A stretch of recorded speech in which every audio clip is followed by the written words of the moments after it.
Bom dia a todos e todas.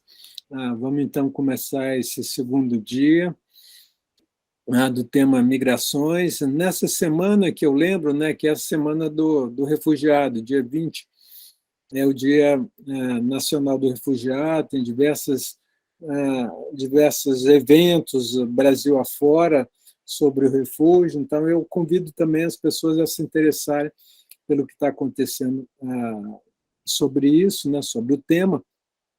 E também lembro que, nesse ano, a gente comemora o jubileu da Lei do Refúgio, né, 25 anos da Lei do Refúgio. Então, esse é um marco importante também, um marco legal, como eu disse ontem, é muito importante na questão migratória, uma vez que o Estado é quem regula os fluxos, né, de entrada e de saída. Uma vez dentro dos países, aí sim são as instituições, sejam públicas, sejam privadas, né, ONGs, universidades, mesmo as entidades patronais patrocinam, e as agências internacionais, a OIM em especial e o Acnu, mas também estados e municípios, né? Então, há muitas iniciativas que são feitas localmente, além, claro, para terminar, das entidades religiosas também, como a Caritas, que também tem grande atuação junto aos refugiados. Esse pool de instituições, né, mostra a importância do fenômeno e o quanto ele gera de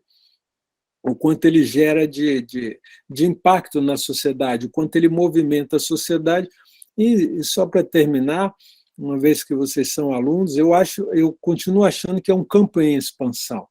É um campo que ainda vai dar muita possibilidade de trabalho, de emprego. Eu acho que é um campo que vai atrair profissionais qualificados, seja na área pública, seja na área privada.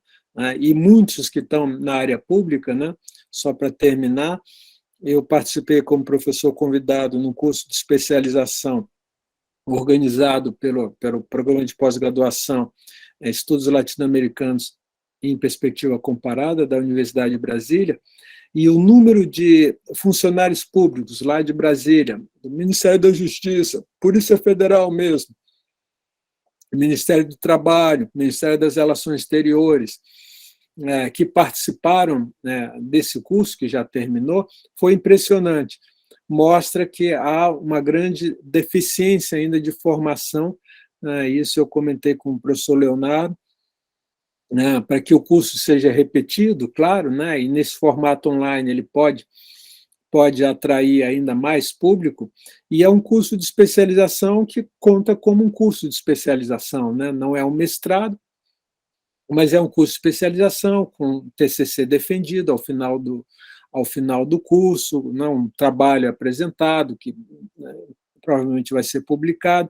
Então, além da formação técnica, tem aí uma parte acadêmica normativa, muitos propõem normas, propõem orientações normativas, propõem esse tipo de atividade para o funcionamento da máquina pública, que é muito importante. E é interessante também ver um pouco essas pessoas dentro das instituições, o que eles dão de retorno para a gente. Então, isso foi.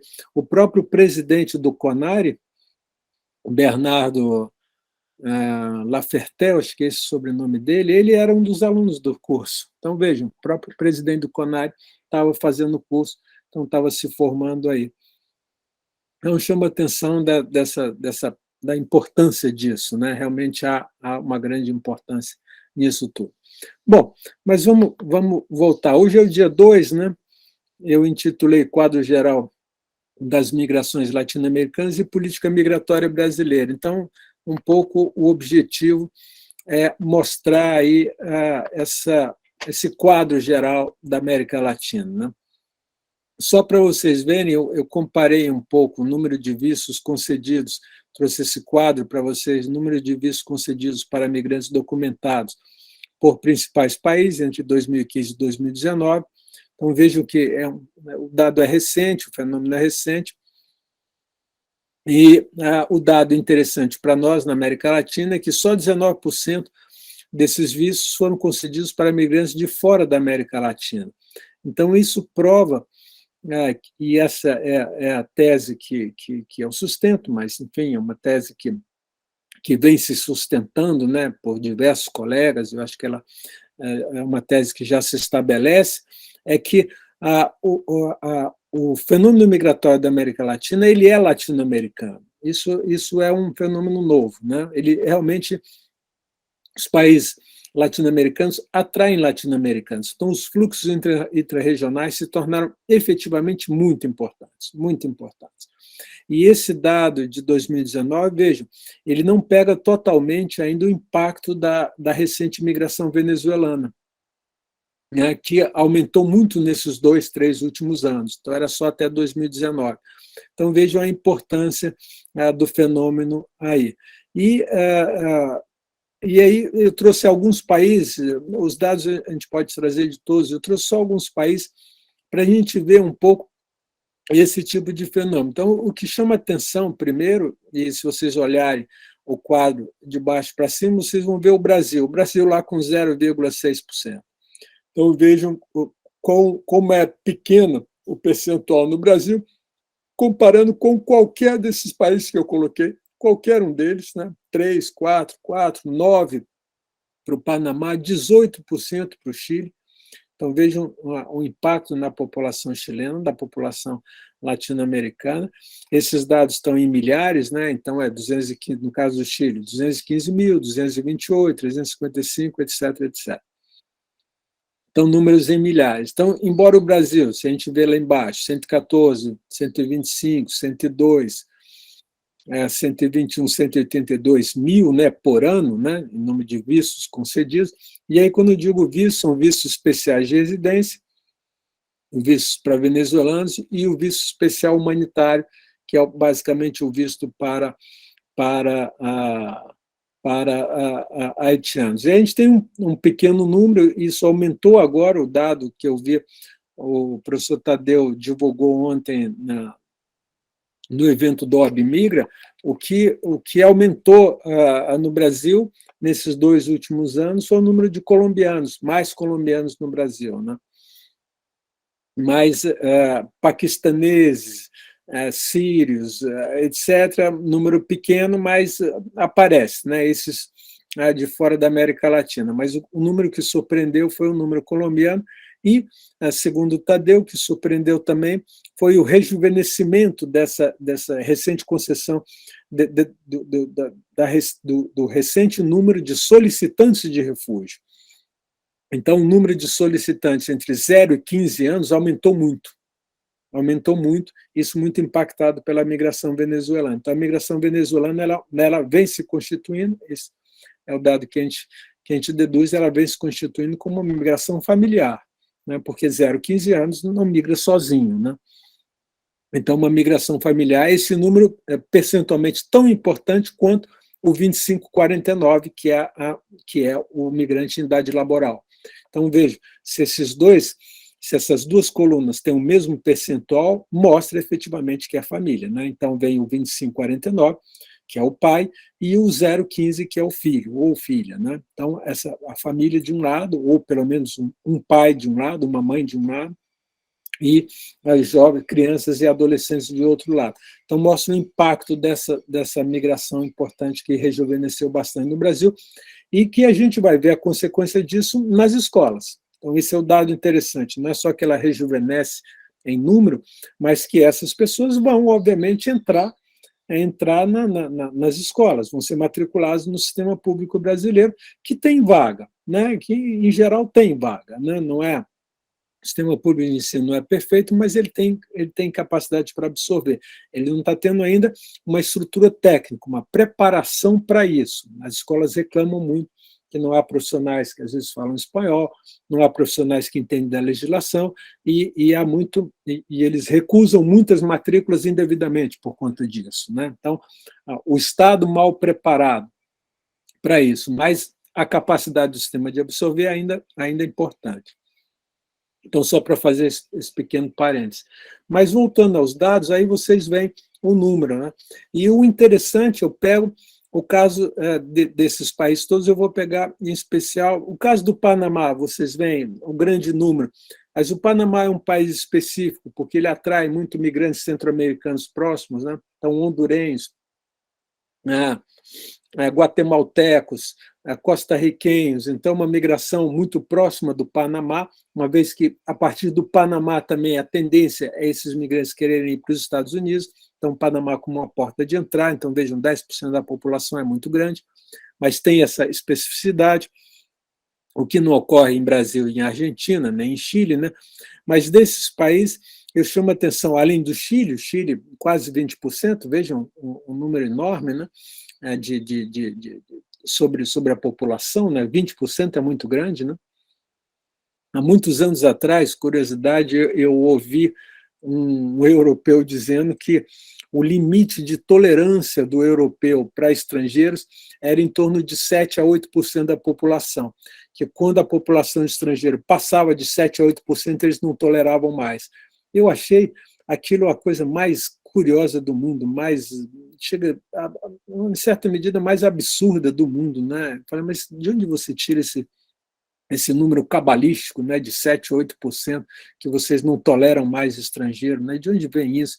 Sobretudo porque o estrangeiro está concentrado nas grandes cidades, ele não está em zona rural, quer dizer, de onde vem essa reflexão, né? Não apenas o número, mas a reflexão, né? A nossa população não tolera mais. Eu falei, de onde vem isso, né? Que sentimento mais esquisito, né? Eu ouvi, eu fiquei tão chocado, eu não consegui comentar, também não conhecia direito a pessoa para falar alguma coisa, enfim, isso me veio à cabeça agora. Mas 20%, então, voltando, é muito grande.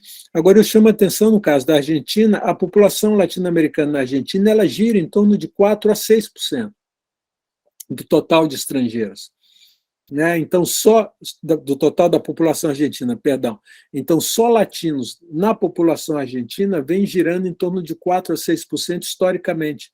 Então, vejam como a Argentina é um país que tradicionalmente recebe imigrantes latino-americanos, e em especial sul-americanos. Né? Quando a gente fala latino-americanos, a gente exagera um pouco, mais sul-americanos. Né? Dos quais bolivianos, peruanos e paraguaios são um grande número. Mas é interessante ver como a Argentina, em comparação com o Brasil, para pegar dois países grandes, dois gigantes da América do Sul, né, tem um perfil, né, de acolhimento, né, e se colocam como destino de maneira muito diferente, muito diferente. Então, só para ver esse dado, que é um dado que chama atenção.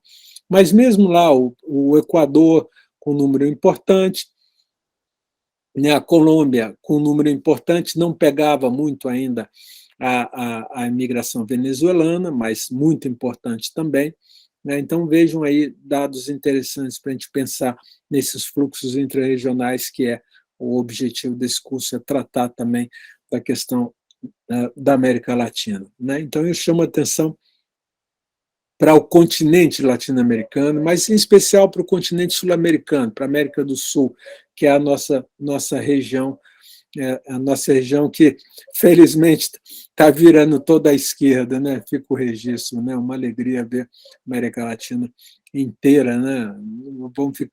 Vai ficar só Paraguai, Brasil e Uruguai. Uruguai, uma direita bem civilizada, uma direita quase de centro, né? E o Brasil, a gente espera que o ano que vem já não esteja mais dessa maneira.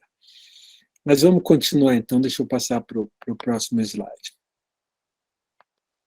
Eu trouxe agora para vocês um resumo, eu fiz um resumo da política migratória, só para a gente lembrar um pouquinho qual é o sentido da nossa política migratória, que é uma política migratória que tem duas características. A primeira, porque o Brasil, desde o Império, o Brasil sempre teve essa particularidade de você ter entes da União, né, os entes província ou Estado e município, você tem esses entes do país que com atuação muitas vezes sobreposta, né, em relação à política migratória. E no caso das antigas províncias, no período imperial, ou nos estados, né, a gente tem muitas vezes certas políticas decididas pelos estados e dentro, é claro, dentro do guarda-chuva maior da Constituição, da lei geral, mas muitas vezes políticas, as competências divididas entre província e império, entre estado e império. Então, essa divisão de políticas e essa estadualização brasileira, o Brasil não é tão federativo, né, para pegar, uma vez que a gente é uma república federativa, ele não é tão federativo quanto os Estados Unidos, né? A gente é menos federativo do que os Estados Unidos, mas nós somos muito federativos. E essa estadualização, né, as antigas províncias, atuais, essa estadualização, ela sempre existiu e ela acompanha a história da República. Né? Então, essa divisão, às vezes, disputa e, às vezes, conflito entre interesses regionais e interesses nacionais. Então, isso é uma coisa que permanece na história do Brasil e que tende a permanecer, né? Uma vez que os estados têm governadores e têm parlamentos e decidem suas políticas e têm impostos específicos, então eles têm capacidade de gerência, né?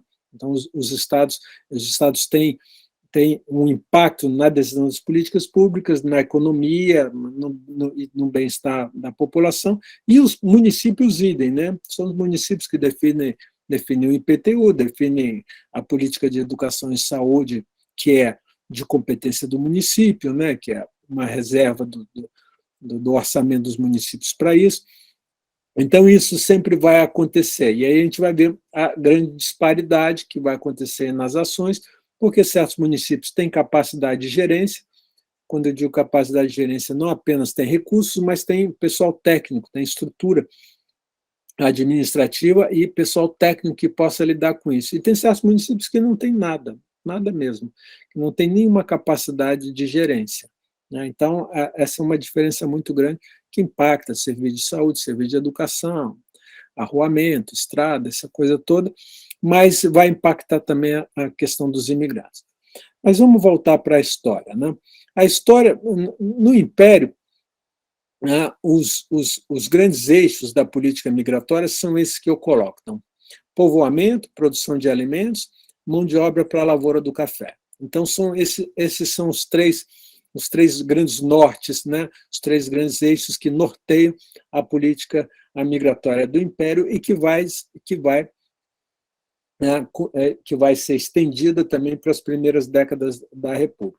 A questão do povoamento era esse reconhecimento, hoje em dia a gente vai considerar um falso reconhecimento, que o Brasil era uma região despovoada, que havia partes imensas do território despovoado. Hoje a gente sabe que isso não é verdade. Não apenas muita população indígena estava nesses territórios e foram lentamente sendo expulsas, mas tinha uma população também rural que estava aí, que não tinha muitas vezes a propriedade da terra, mas que estava, então muita comunidade rural. E depois da abolição do escravo, muita população quilombola que permaneceu em certas regiões e que também não era reconhecida. Então, essa ideia de um grande vazio demográfico no Brasil é uma ideia que deve ser bastante relativizada, mas, embora ela não fosse verdadeira, ela norteava a política. Então, ela dizia, não, vamos levar pessoas para locais que não têm nada.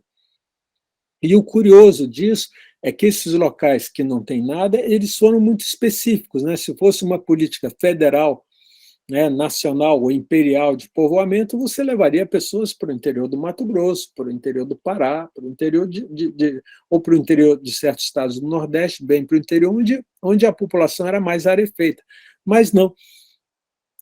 Esse povoamento ele acabou se concentrando nos estados do Sul e um pouco em Minas Gerais, mas muito pouco. Mas basicamente nos estados do Sul, e esse povoamento combinou também com a produção de alimentos. Essa produção de gêneros alimentícios, ela estava ligada à segunda metade do século XIX, onde a diminuição, a partir de 1850, o tráfico negreiro é proibido. É proibido pela Inglaterra, então o preço do escravo começa a subir bastante, né? Lentamente, o Brasil também vai fazer leis que vão abreviando ou vão antecipando a abolição, né? Lei do ventre livre, lei do sexagenário, embora nem tantos escravos chegassem a 60 anos, mas aqueles que chegavam se tornavam livres. E havia muito também já escravos libertos no Brasil. Então, um bom número de escravos já tinham conseguido a liberdade mesmo durante a libertação. E essa mudança de padrão da população fazia com que faltasse pessoas para a produção de gêneros alimentícios. Então, em certas regiões, o preço dos gêneros alimentícios começa a subir. Falta gente para mão de obra na agricultura. Né? Então, a ideia de produção de alimentos vem disso. Né? Então, povoar e criar lotes rurais, comunidades, núcleos rurais, né, como se chamava, núcleos coloniais, melhor dizendo, como se chamava.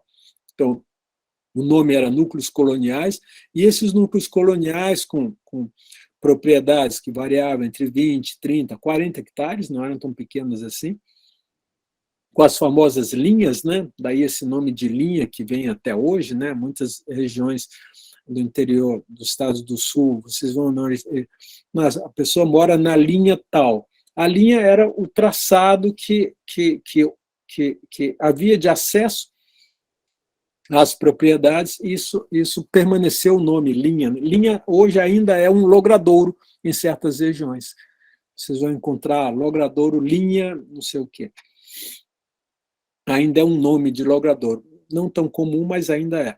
Mas faziam, então, dividiam essas regiões e aí sim atraíam imigrantes para essa política de povoamento e de venda de terras. As terras eram vendidas, às vezes vendidas a prazo, às vezes vendidas com carência para começar a pagar, mas eram vendidas, não eram dadas. Há um mito de que as terras eram dadas, não eram dadas. Muitas vezes essas dívidas não foram pagas, aconteceu também, mas eram vendidas, então não havia uma doação de terras, não era isso. Ao contrário dos Estados Unidos, onde o imigrante que chegasse e expulsasse os índios e cercasse um pedaço de terra, a lei de ocupação de terras dele permitia que o sujeito tomasse posse daquela área. Então, se ele conseguisse se estabelecer ali e cercar as terras e, eventualmente, matar os índios que estavam ali e estabelecer como dele, era dele. Ele estabelecia essa propriedade. No Brasil não aconteceu isso. Né? Professor, licença, mas daí eram terras do Estado e as pessoas iam pagando Estado? Eram terras chamadas terras devolutas. A lei de terras, em 1850, estabeleceu terras devolutas. O que são terras devolutas? Terras devolutas eram terras que não tinham propriedade e, portanto, eram do Estado. Todas as terras, a partir da lei de terras, de 1850, todas as terras que não tinham donos foram devolvidas ao Estado. Daí esse nome de devolutas, elas devolvidas. E são com essas terras que o Estado fez a sua política de colonização. Então, ele estabeleceu esses núcleos coloniais a partir dessas terras devolutas. Então, terras que eram do Estado. O Estado tinha muita terra. Alguns dizem que o Estado ainda tem certas localidades que não está bem demarcada a terra indígena, ou que a propriedade está em discussão. Eu acho que isso é muito pouco, mas ainda tem terras em litígio, pelo menos em litígio. Eu não sei se o Fernando está aí, ele pode trazer alguma informação sobre isso. Mas a questão de terra no Brasil, ou a propriedade da terra, está na origem do Brasil. Se quer entender um pouco o Brasil, tem que entender a propriedade da terra. Né? Para uma parte da violência no Brasil, inclusive, vem da questão da terra. Os Estados Unidos eles têm um problema urbano, é a propriedade, é a terra urbana. No Brasil é o rural e a expulsão de comunidades rurais, a grilagem de terras, a invasão de terras indígenas, a terra continua sendo um grande problema no Brasil. Quer entender uma parte da riqueza do Brasil, das classes altas no Brasil, vê como eles adquiriram as terras. E muitas dessas terras foram adquiridas ilegalmente, expulsando poceiros, né? E reconhecendo em cartórios, de maneira fraudulenta, terras que não eram das pessoas. A quantidade... eu conheci um advogado que ele me falava a quantidade do interior de Goiás, e dizia a quantidade de poceiros que vêm aqui pedindo assistência jurídica, porque tem alguém que está lá colocando uma cerca de arame farpado na terra dele, porque ele não tem a propriedade, e ameaçando para ser expulso, é muito grande. A expulsão de poceiros sempre foi muito grande no Brasil. Isso tentou se diminuir com a lei do uso capião, né, onde a pessoa que estivesse na terra há uma quantidade de anos, já não me lembro quando, poderia reivindicar a propriedade, mas antes da lei do uso capião, esses poceiros foram expulsos de muitas propriedades rurais no Nordeste. Para eles não terem direito, eles eram expulsos antes da lei ser promulgada. Então, a lei do uso capião acabou provocando mais problemas ao invés de dar o direito. Mas a questão de terras ela é fundamental para entender a história do Brasil, a história política, a história econômica e a violência. Ainda, se olhar no Brasil, a quantidade de problema de terra, de gente que morre no campo, é muito grande. E o MST, né? Basta ver o MST ainda é uma consequência da grande questão de terras no Brasil. Então, mais ou menos isso. Eu estou vendo o Fernando agora, eu não sei se o Fernando quer dizer alguma coisa sobre isso. Sim, professor, por gentileza, já que o professor tocou no meu nome, eu só queria acrescentar dois breves comentários. Achei bem interessante, porque o professor Gediel e eu, e um outro orientando dele, nós estamos trabalhando num texto, inclusive, exatamente que versa sobre a disputa de terra, mas acrescentando um ponto, uma disputa que envolve o Estado do Paraná e a União. Então, terras que supostamente eram devolutas, mas foram consideradas pelo Estado do Paraná como propriedade do Estado do Paraná, e foi dada destinação diversa a essas terras que deveriam ser destinadas à reforma agrária, né? Então, para pequenos produtores. E esse, embora seja um caso extremamente antigo, esse é um caso que ainda está em litígio. Então, só para retomar a fala do professor. Mas o que chama a atenção nesse caso é a disputa entre uma unidade da federação, no caso o Estado do Paraná, com a própria União. Então, discutindo de quem seria a propriedade que foi indevidamente destinada à propriedade particular, né?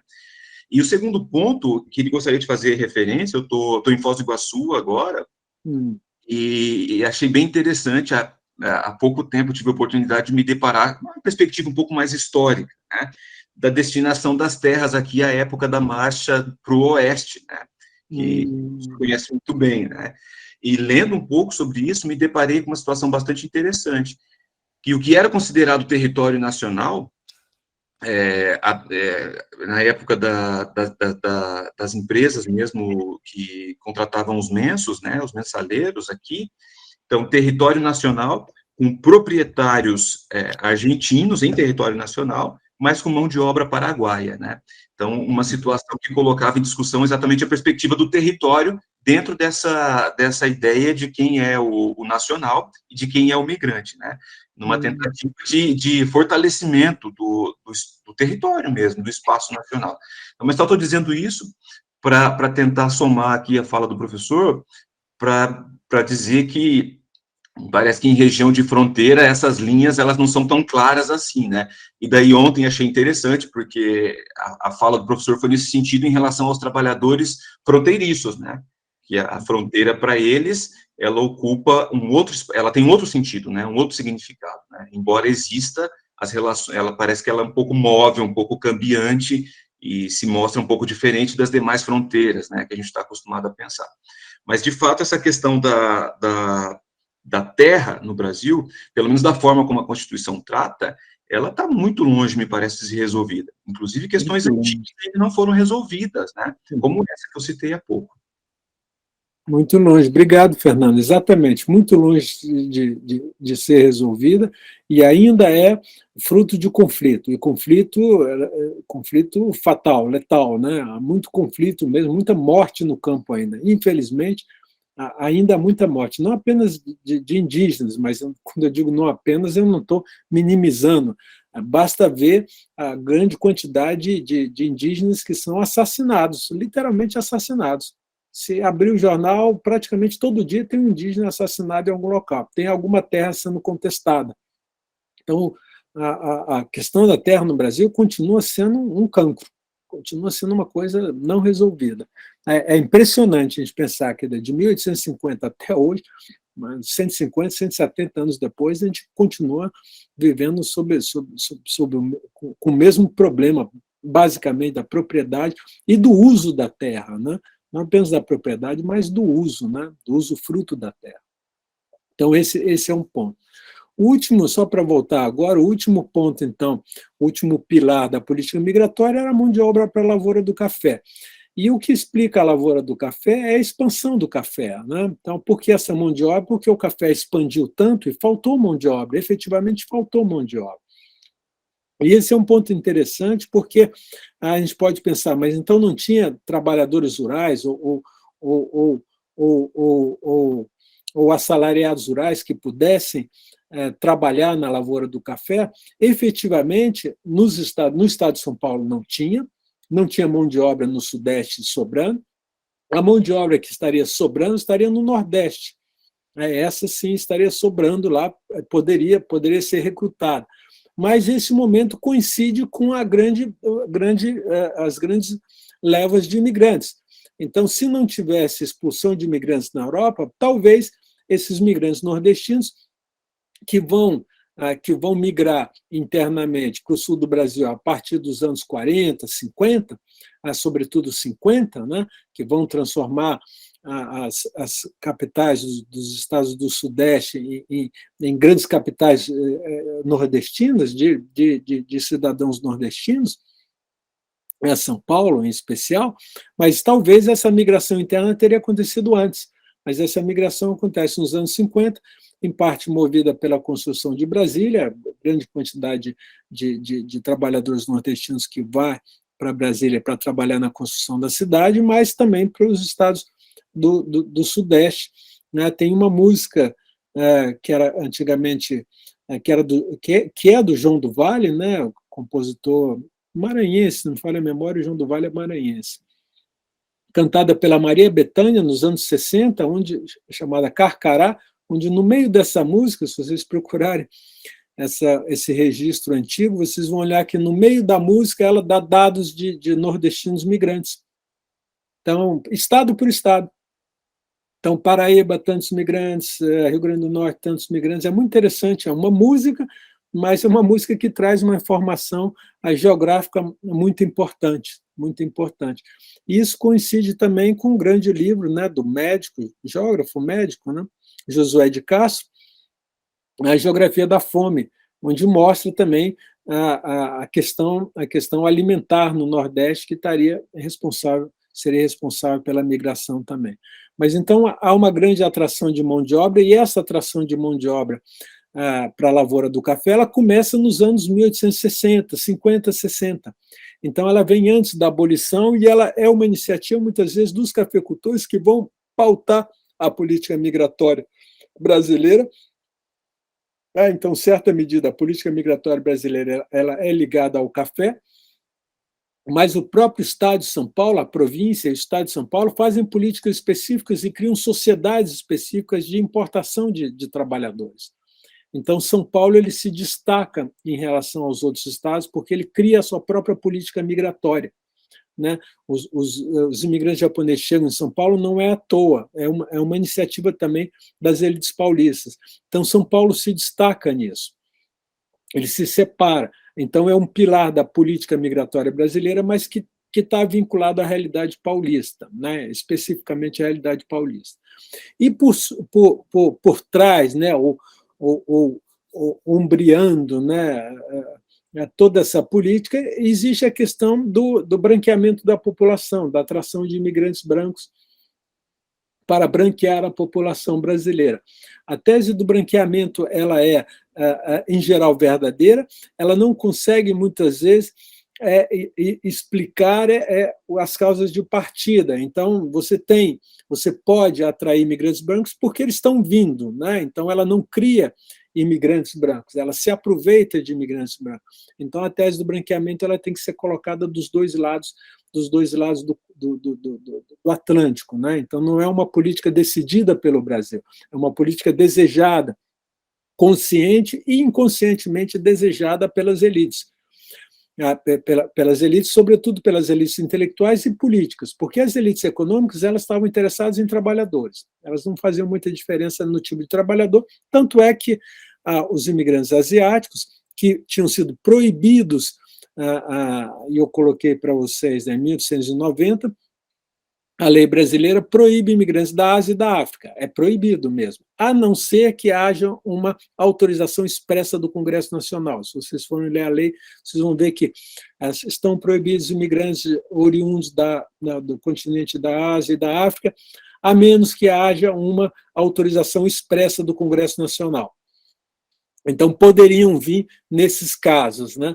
Mas efetivamente estavam, portanto, proibidos, né, esses imigrantes. Mas logo depois, em 1908, já chegam os imigrantes japoneses. Então, vejam que é uma restrição que existe, mas é uma restrição que é ultrapassada quando há falta de mão de obra. Em 1908, coincide, né, vem logo depois do famoso decreto Prinetti, do então presidente italiano Prinetti, que desincentiva a imigração de italianos para o Brasil, dizendo que no Brasil as condições de trabalho eram muito ruins. E os imigrantes italianos, então, são desincentivados a virem para o Brasil. Então, isso coincide com uma diminuição de imigrantes italianos para o Brasil, então, e o aparecimento desse empresário japonês que faz toda a intermediação desses imigrantes japoneses que chegam, né,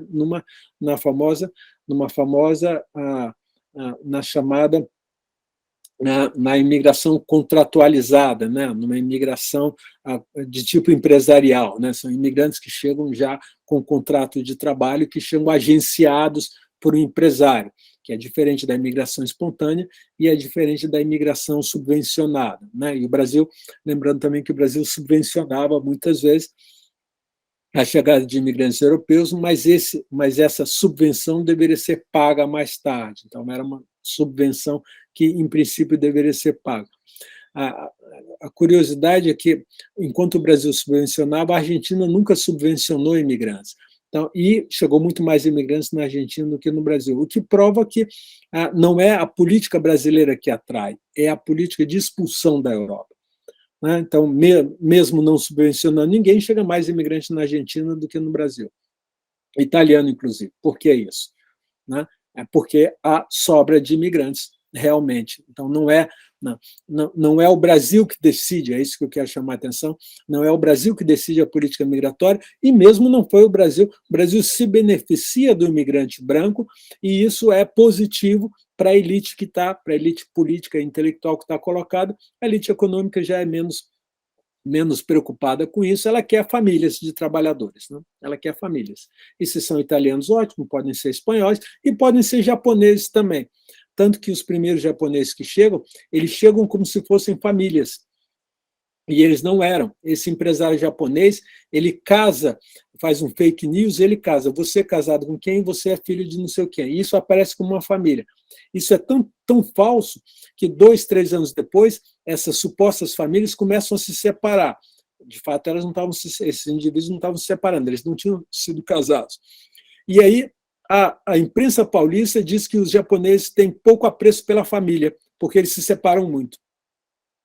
Então, vejam a curiosidade, como que a imprensa vai falar que os japoneses não ligavam muito, em que, inclusive, começam as críticas, quando a imigração japonesa sempre foi muito criticada, sempre o imigrante japonês sempre visto como não integrar, que não se integraria, não assimilável, como eles diziam na época, né? E eles falam que os imigrantes japoneses eles não tinham nenhum apreço uns pelos outros, né?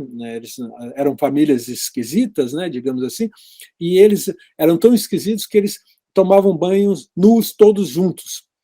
né, e que uma família não poderia fazer isso, né? Então, isso é mais uma prova de que, de fato, não eram famílias, né? Eles é como se fossem indivíduos, cada um é por si, você quer tomar banho do seu jeito, toma, eu vou tomar do meu. Então, essa relação, esse cuidado, né, que em princípio deveria ser esperado, não existia. E essa imagem dos imigrantes japoneses como pouco apreço à família, ela resiste ainda, depois ela vai desaparecendo aos poucos, mas ela se explica por isso. Então, eu digo para vocês aí que a lei é contornada para chegar desses 708 primeiros imigrantes japoneses, e depois, em 1910, chegam mais 906. Então, veja, em poucos anos chegam aí 1.600 imigrantes, pouco mais de 1.600, que são contratados para a plantação, porque havia a restrição da Itália para que seus nacionais viessem para o Brasil devido às péssimas condições de trabalho na lavoura, é isso que eu estou chegando. Então, há essa ideia de um certo desajuste, um certo conflito entre o interesse da elite de um lado, né, que era a lavoura, a expansão da lavoura, isso vai até 1930, né, e o café se expande, a produção de café se expande, porque o Brasil sustenta economicamente a política do encilhamento, né? O governo brasileiro paga a produção de café, então ela não só se expande porque o mercado está em expansão, mas porque o Brasil vai comprando café, o Brasil compra bastante café, então isso faz com que a produção aumente, e isso realmente explica a metade da imigração no Brasil. São Paulo explica a metade da imigração é subvencionada, né? Então, eu digo o café, porque uma parte do imigrante também que chega para São Paulo chega para cidades, e esse não é subvencionado, esse é espontâneo. Então, ela explica essa metade que chega para a política do café, é explicada por essa condição das elites paulistas, pela expansão do café e pela importância, por exemplo, pela capacidade que as elites paulistas tinham de mandar no Brasil, né? Então, essa ideia de que eles estavam no poder, né? Eles eram que mandavam no país, então eles decidiam a política também. Um pouco esse início da política está colocado aí. Continuando, então. No segundo período, a gente tem... O segundo período é o período mais restritivo, a partir de 1930. Então, essa política de atração, de povoamento e de núcleos coloniais, ela vem mais ou menos até o final da década de 20, ela tem uma interrupção durante a Primeira Guerra Mundial, onde o fluxo de imigrantes efetivamente diminui. Depois da Primeira Guerra Mundial, não chega aos patamares de antes, porque, obviamente, muita gente morre na Europa, então há uma queda da população europeia, então há menos pessoas para saírem da Europa nesses primeiros anos aí após a Primeira Guerra Mundial, mas a política continua mais ou menos igual até 30, até Vargas. E Vargas realmente é quem vai mudar a política migratória. Ele é o período de maiores restrições, em especial contra imigrantes japoneses, chamadas raças inassimiláveis, escrevi certo, inassimiláveis. Havia um intelectual brasileiro que comparou, o nome está me faltando agora, que comparou, que usava a metáfora do enxofre para falar dos japoneses, dos imigrantes japoneses. Ele dizia: os imigrantes japoneses são inassimiláveis como um enxofre. O enxofre ele não se dilui na água, né? Então ele demora a se diluir.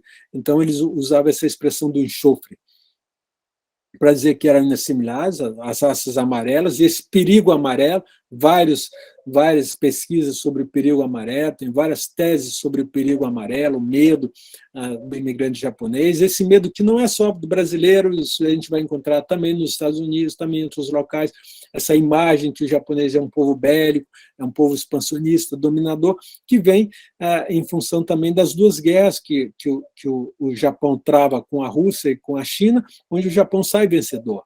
Então tem essa imagem do japonês expansionista, de um povo guerreiro, dominador. Então isso contribui para a má imagem que o Japão tem no mundo. Mas no caso do Brasil, essa política de restrição contra imigrantes japoneses ela tem o seu marco em 1934, na chamada Lei de Cotas, né, que eu coloquei o texto para vocês, para ficar isso bem claro, né? A entrada de imigrantes no território sofrerá as restrições necessárias à garantia da integração étnica, então vejam a expressão, a garantia da integração étnica e capacidade civil do imigrante. Capacidade civil do imigrante não se sabe o que é. Né? O étnico é bem o japonês. Agora, o que é uma capacidade civil do imigrante? Isso não está explicado. Somos nós que temos que dar o sentido para essa capacidade civil. O que seria isso? Mas não podendo, porém, a corrente migratória de cada país exceder anualmente o limite de 2% sobre o número total dos respectivos nacionais fixados no Brasil durante os últimos 50 anos. Então, vejam que é feito um cálculo percentual, matemático. Então, você vai pegar todos os imigrantes que entraram nos últimos 50 anos e não vai exceder anualmente o limite de 2% sobre esse. Nos anos 30, o único grupo que excede esses 2% é o japonês. Os outros, todos os grupos, já não excedem mais, a entrada é muito pequena. Portanto, é uma lei claramente contra a imigração japonesa. Então, não há a menor dúvida que essa é uma lei que ela vem para barrar a imigração japonesa, que tinha crescido muito na década de 20. A década mais importante da imigração japonesa no Brasil é a década de 20, não é a década de 10. E ela vem com essa redação, o limite de 2% sobre o número total. É exatamente o texto da lei que eu trouxe para vocês, sem nenhuma edição. Se vocês procurarem a lei, vocês vão encontrar essa mesma edição aí.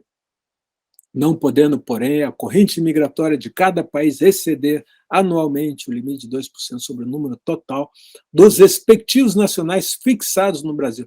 E aí é muito interessante ver a expressão fixados, né? Então, não são respectivos nacionais residentes no Brasil, mas fixados, não são instalados, né? Não são integrados, não são... essa expressão fixado, né? É interessante. Integração étnica, né? Essa expressão integração étnica ela não vai ser mais reproduzida. Ninguém vai falar mais integração étnica. Essa combinação dessas duas palavras, né? Que são muito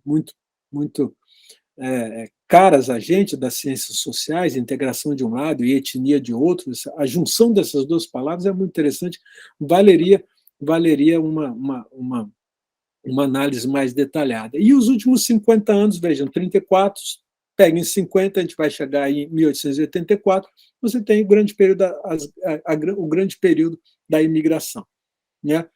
Então, isso você poderia dizer, não, então vai barrar, os grupos mais importantes foram italianos e portugueses, vai barrar esse, mas esses não entram mais. Esses não chegam mais ao Brasil. Então, não era para italianos nem para portugueses.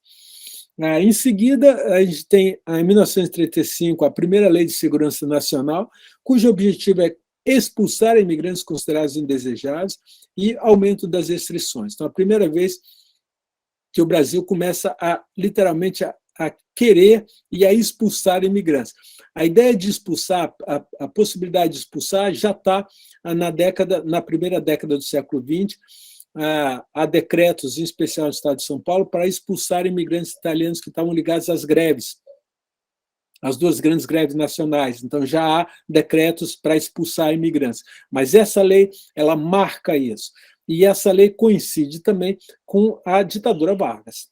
Aí é o início da ditadura Vargas, né? 34, quando Vargas muda a Constituição, aí ele começa realmente a ditadura. Aí 37 piora, mas 34 ele já muda a Constituição. Então isso já é a política Vargas. E Vargas faz uma última coisa também, que ele transfere a política migratória do Ministério das Relações Exteriores para o Ministério do Trabalho. Então, ele vai considerar o imigrante um trabalhador e ele vai começar a exigir que as empresas não tenham mais do que 2 ou 3%, acho que o número era esse, de trabalhadores estrangeiros nas suas empresas, né, os empresários. Então, ele começa a limitar o número de estrangeiros, sendo que isso é curioso, porque o Brasil, a lei de naturalização era muito simples. e a lei de naturalização no Brasil sempre foi uma lei às expensas do imigrante. Aquele imigrante que, depois de 5 anos no Brasil, não fosse requerer a manutenção da sua nacionalidade, seria considerado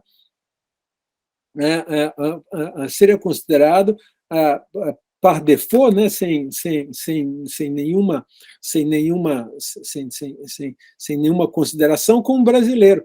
Então, essa lei brasileira que naturaliza forceps, né, naturaliza naturalmente, né, que considera naturais, ela já diminui por si só o número de estrangeiros. Então, esse número de 2% é muito curioso, né, porque você não tem mais estrangeiros, assim, eles são todos brasileiros.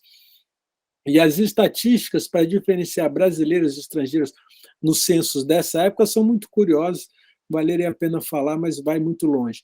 Mas essa lei, literalmente, ela vai transformando todos em brasileiros. Até um indivíduo que não sabia, um belo dia, um indivíduo, eu virei brasileiro, eu não sabia. Por quê? Porque ele tinha passado o prazo. E ele não tinha requerido continuar sendo um estrangeiro. Então, tem essas curiosidades que o Brasil vai fazendo.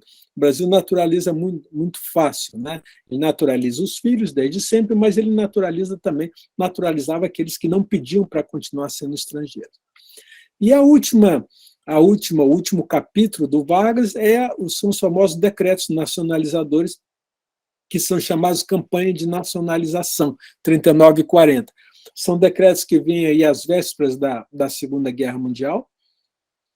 Então, são decretos realmente preocupados com o que eles chamam na época a expressão é dele, de quistos étnicos no Brasil, de regiões que poderiam estar atentando contra a soberania nacional. Isso é muito discutível, né, se havia núcleos imigrantes atentando ou ameaçando a integridade nacional do país, né? Então, isso realmente, sim ou não, ainda há um debate sobre isso, mas o fato é que esses são decretos que são sugeridos pela área militar do governo Vargas. Então, chega a ele essa ameaça vindo de militares, né, militares do Exército, que fazem viagens pelo interior do Rio Grande do Sul, do Paraná e de Santa Catarina, visitando os núcleos coloniais onde havia ainda forte presença imigrante, e dizendo que esses imigrantes ameaçam a soberania nacional. Eles dizem, por exemplo, dos poloneses, eu estudei muitos poloneses, e eu vi uma citação, eles dizendo que o carroção polonês estragava as estradas vicinais brasileiras. O carroção polonês, quem é de Curitiba, se for no Bosque do Papa, vai ver um carroção. Eu vou fazer assim, uma charrete, né, com esse formato. Ela tem a base retinha e as laterais assim inclinadas, que é para o transporte de trigo. E esse carroção é uma novidade em termos de transporte no Brasil, porque antes disso, o que existia no Brasil era o carro de boi, era o famoso carro de boi. Então, é um novo tipo de transporte para transportar mercadorias do campo para a cidade, uma vez que caminhões e veículos automotores ainda era muito raro. Então, é um tipo de tração, de veículo puxado por tração animal, cujo exemplo, que é tipicamente polonês. Quando eu fui na Polônia, eu fui no museu etnológico lá e eu vi igualzinho. Uma pena não fotografia, a funcionária não deixava fotografar nada, né? Não consegui fotografar. Mas deve ter na internet. É o mesmo carroção. E esse carroção, eles dizem que estraga as estradas, mas é o contrário. Esses carroções abriram as estradas. Eles mantinham as estradas boas, claro. Por que o sujeito ia fazer uma carroça para transportar alimento e ia estragar a estrada? Não faz sentido. É justamente o contrário. O Guilherme está colocando alguma coisa aqui, não sei se tem a imagem aí. Obrigado, Guilherme. Deixa eu ver se tem uma imagem aqui do carroção. É exatamente esse, Guilherme, obrigado. É exatamente esse. Esse está um pouquinho caqueradinho, mas é ele mesmo. É exatamente ele, obrigado. É esse carroção, né? E esse sistema de transporte rural, não é à toa que vocês vão ver em Curitiba muitas empresas de transporte transporte de pessoas para mudança, muitas empresas de mudança, melhor dizendo, que tem nome polonês, porque algum filho, algum neto manteve aquela atividade econômica.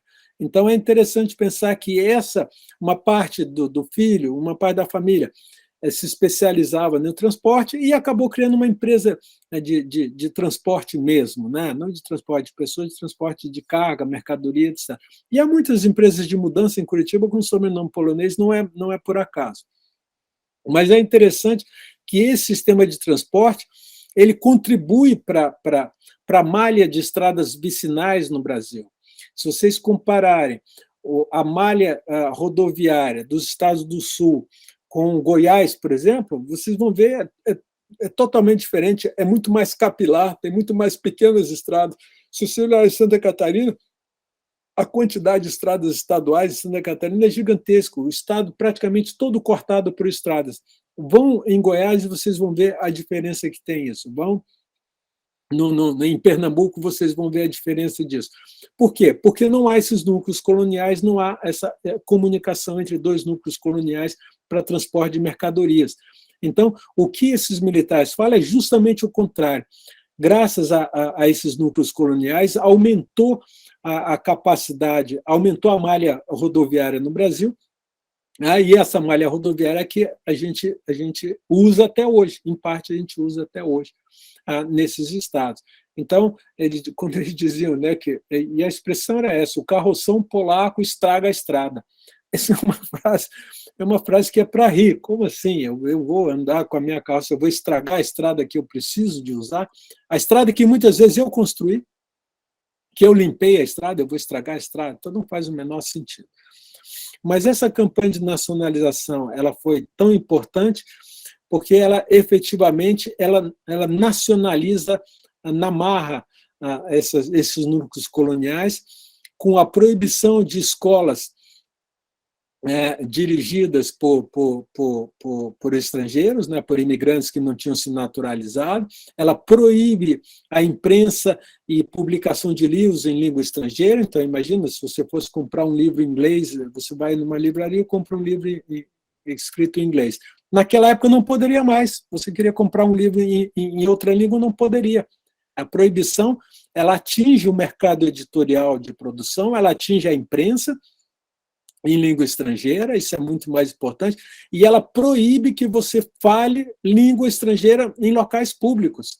Quer dizer, imagina, se você encontrar agora, se você for dar informação para um turista, você seria preso, porque você falar a língua estrangeira em local público era proibido. Então, são decretos absurdos, né? Muito mais pesados do que qualquer ameaça poderia justificar, e isso com impactos imensos aí nas populações de origem imigrante, e muitos imigrantes começam a cochichar a língua estrangeira, e muitos descendentes não vão aprender língua estrangeira porque os pais começam a se recusar a falar língua estrangeira com seus filhos, com medo de alguma proibição dos pais. Então, muitos netos hoje têm memórias fugidias do avô não querendo mais ensinar a língua estrangeira porque ele tinha medo de ser punido por isso. Então, isso, veja, 1940, 2020, isso não é tão longe assim. Então, a gente tem netos aí que ainda com essa memória, né? E alguns filhos ainda, há muitas pessoas que aí dos anos 30, que talvez sejam vivas, então tem filhos aí que têm um pouco essa memória, que podem contar essa memória. Alguns netos têm essa memória também, dos pais também se recusando a falar língua estrangeira. Então, esses decretos foram chamados de campanha de nacionalização porque eles tiveram inspiração militar, né? Porque o grupo social que estava por trás, que levou esses decretos para o Vargas assinar, eram grupos militares, e com a Segunda Guerra Mundial, aí os decretos aparentemente se justificavam. Então, havia uma ameaça de italianos e alemães e japoneses, e o Brasil vai criar durante a guerra campos de concentração, o que é pouco falado. O Brasil teve campos de concentração, não como os alemães, né? Não eram pesados assim como os alemães, mas tem campo de concentração. O Brasil fez vários campos de concentração e vários imigrantes foram recolhidos a campos de concentração no Brasil. Então, há estudos sobre isso também. Vamos continuar um pouquinho. Aí a gente tem esse novo momento, que é a política migratória pós-Segunda Guerra até 1980.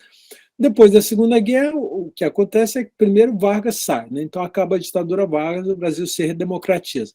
E o Brasil vai criar vai reformular sua política migratória, que vai durar até 1980 com a Lei do Estrangeiro. Não porque em 1980, porque o Brasil, em 1980, cria a Lei do Estrangeiro, que é uma lei da ditadura, claramente da ditadura, já eu falo. Mas, nesse momento, o Brasil assina uma série de acordos e convênios entre o governo brasileiro e organismos internacionais para receber refugiados. Então, há uma importância dos refugiados aí. O Brasil faz parte e o Brasil se engaja nesse movimento de acolhimento de refugiados. Então, o Brasil vai fazer parte dessa comunidade internacional de acolhimento de refugiados, de apátridas, né, muitas vezes. E o Brasil também começa a fazer uma política para a atração de imigrantes para atividades urbanas e industriais, que eram chamadas as cartas de chamadas, né? Então, o Brasil faz como se fosse um edital atraindo, procurando pessoas para determinadas atividades que você não tem mão de obra especializada no Brasil. Então, a política migratória no Brasil passa a ser uma política migratória que hoje é chamada de atração de mão de obra qualificada, uma migração qualificada. O Brasil quer atrair um imigrante qualificado, aquele imigrante com alta formação, né, com anos de escolaridade, com profissão definida, etc., como, por exemplo, o Canadá faz. O Canadá é um dos países que mais faz política de imigração qualificada. Se você é engenheiro, ou técnico de informática, ou enfermeiro, você tem muita facilidade de migrar para o Canadá, porque são áreas onde ele não tem profissionais suficientes. Então, essa migração qualificada o Brasil faz também, e a reunião familiar, né? Então, pessoas que já estão aqui, os parentes que vêm. Então, o Brasil recebe, durante os primeiros anos da guerra, migrantes judeus que migram para diversos países, fugindo do nazismo na Alemanha. Migrantes judeus alemães migram, saem da Alemanha, os que conseguem, saem, vão para a Inglaterra, Estados Unidos, mas também vêm para o Brasil. Então, há imigrantes judeus que vêm para o Brasil, comparativamente não é tão pequeno assim. O Brasil recebe até uma razoável quantidade de imigrantes judeus alemães, mas judeus também de outros países. Mas essa é a característica desse período, um período democrático, onde o Brasil tenta fazer uma política migratória de país desenvolvido. É engraçado pensar nesse ponto de vista. É uma política migratória de país desenvolvido.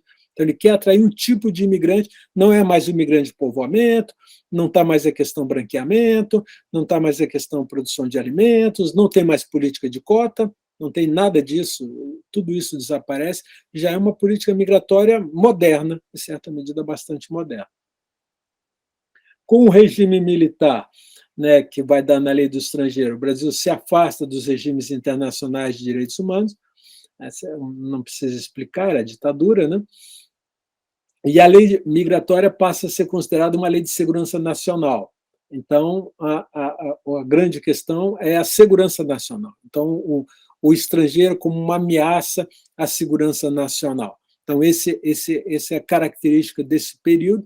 E essa lei veio até agora, 2017, quando foi mudada a nova lei migratória, a nova política migratória de 2017 para cá.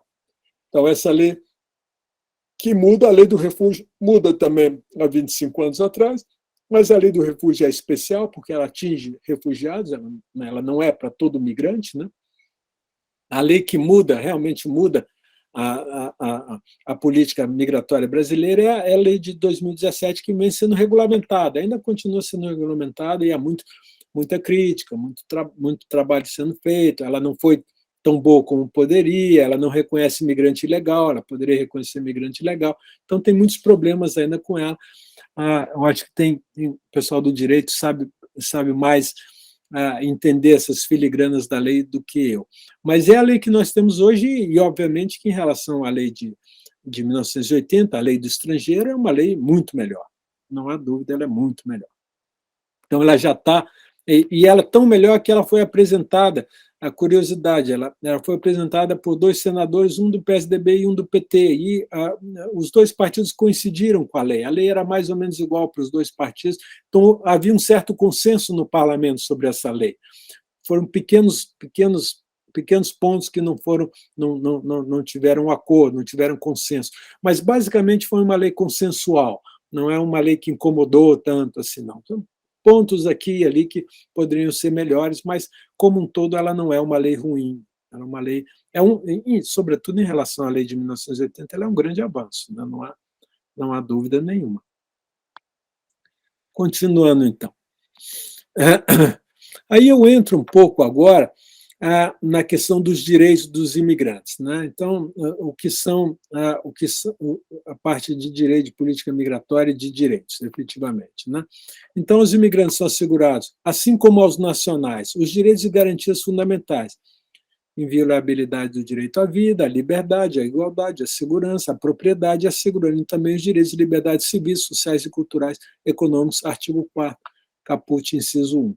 Então, o direito do imigrante ele vai se equivaler, tirando o direito político, né, ele vai se equivaler ao nacional. Se vocês olharem, o que faltaria é o direito político, o direito de votar e ser votado, né? Então, tirando a questão do direito político, os direitos dos imigrantes são equivalentes aos nacionais. Então, muitos imigrantes falam, será que a gente vai ter direito à vacina? Sim, vocês têm direito à vacina Covid, vocês podem ser vacinados. Muitos achavam que não iam ser vacinados, mas poderiam ser vacinados. Não tem problema nenhum. Agora eu estou vendo aqui, é a Oliveira Viana, o Vanderlei colocou aqui que é o Oliveira Viana, obrigado, Vanderlei, é isso mesmo. O japonês é como enxofre, insolúvel, exatamente, insolúvel. Ele não derrete na água. E esse deputado, Fidelis Reis, foi ele também que apresentou no parlamento uma nova lei, 1922, querendo proibir a imigração japonesa, e perdeu essa proibição por um voto.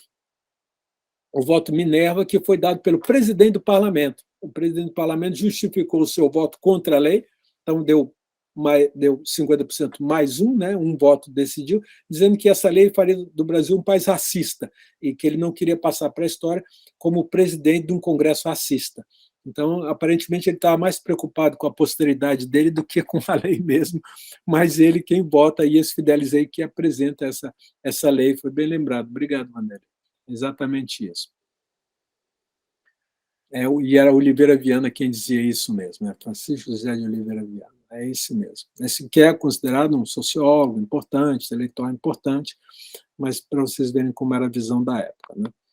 Então, essa parte sendo dita, eu deixei aqui um blog, né, de justiça sobre o imigrante brasileiro.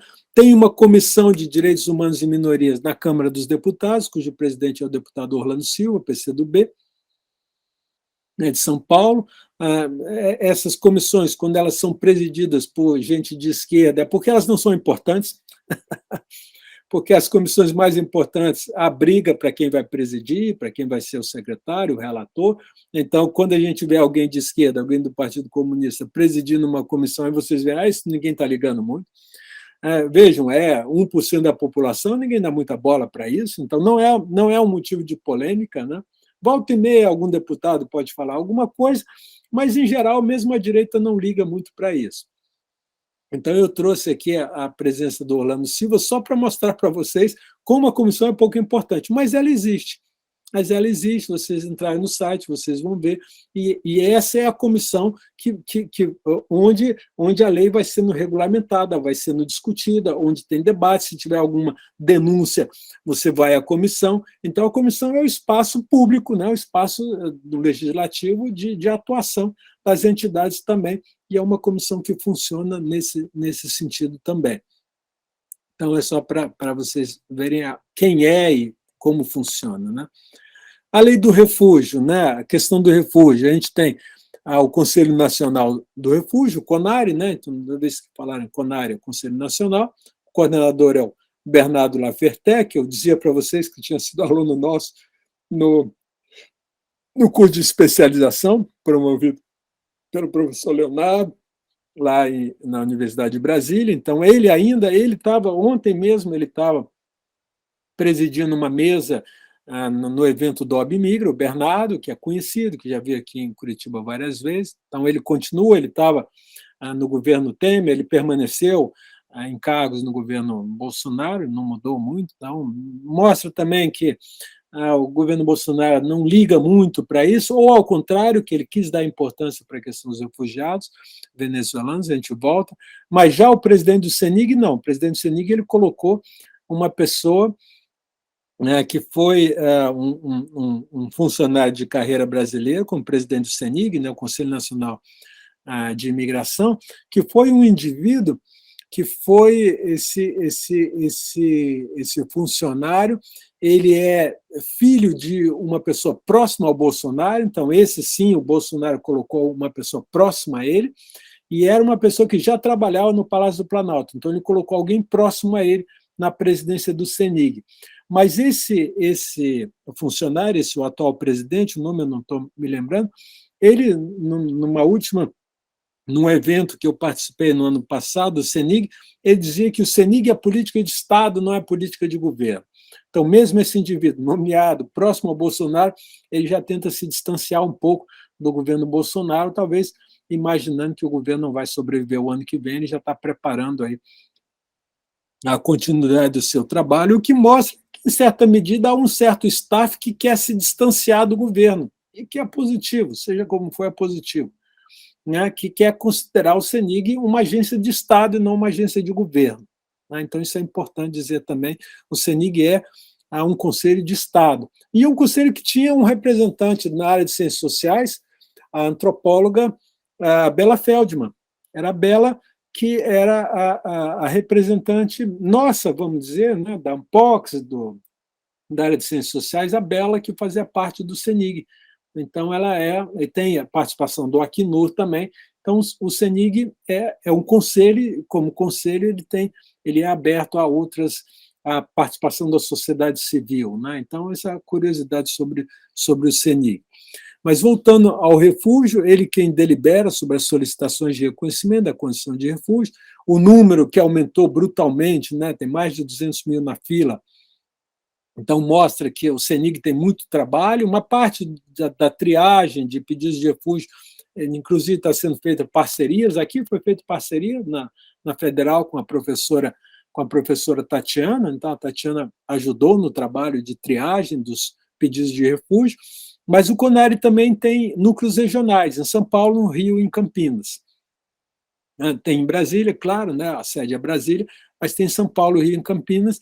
E agora, recentemente, eu recebi a visita da representante do núcleo de São Paulo, vindo aqui discutir com a gente como estava a política de refúgio. Então, há um certo interesse, há um corpo de funcionários interessados na temática, querendo trabalhar, independente da orientação ideológica do governo. Né? Isso é importante, que é um staff que tenta fazer a política como deve ser feita, aí na medida do possível do que o governo permite, né? Esse governo, ele realmente ele é o que a gente sabe que ele é, né? Agora eu trouxe já estou chegando ao final, né? Só dados de refúgio, né?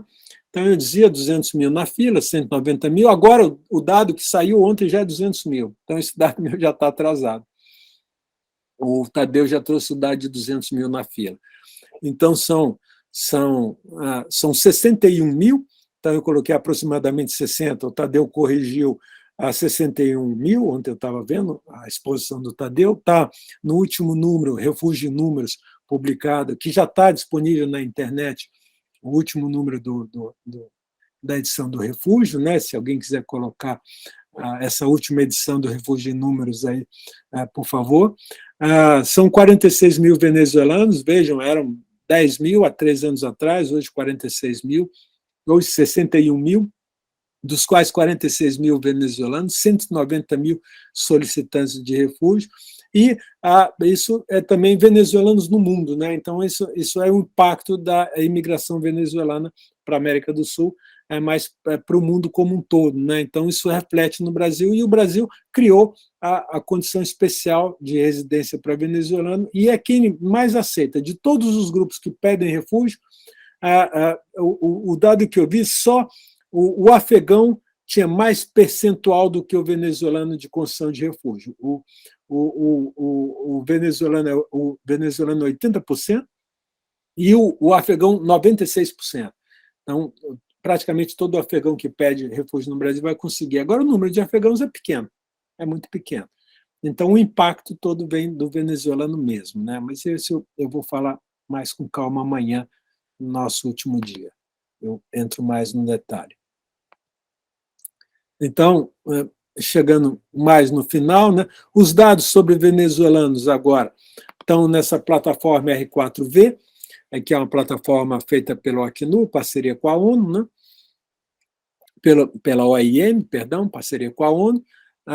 Então, chama Plataforma de Coordenação Interagencial para Refugiados e Imigrantes da Venezuela. Então, é uma plataforma específica criada para monitorar a migração venezuelana. Então, 6 milhões de venezuelanos migrantes, 2 milhões com visto de residência, né, já com visto permanente de residência, então, desses 6 milhões.